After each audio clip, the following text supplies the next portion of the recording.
দেশ যাবে কোন পথে? ফয়সালা হবে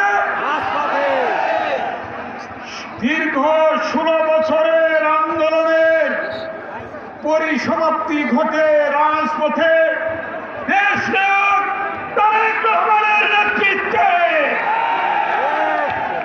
আমার মেসেজ,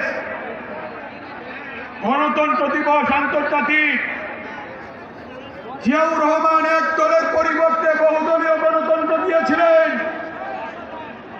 দেশনেত্রী বেগম খালেদা জিয়া 9 বছর আন্দোলন করে স্বৈরাচার মুক্ত বাংলাদেশ উপহার দিয়েছিলেন গণতন্ত্র।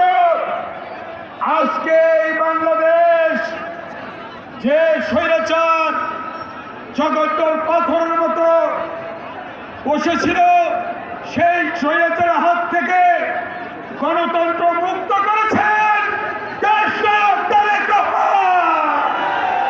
তাই আজকে আমি একটি স্লোগান দেব, 2 হাত তুলেন সবাই, 2 হাত তুলেন, 2 হাত তুলেন, হৃদয়ে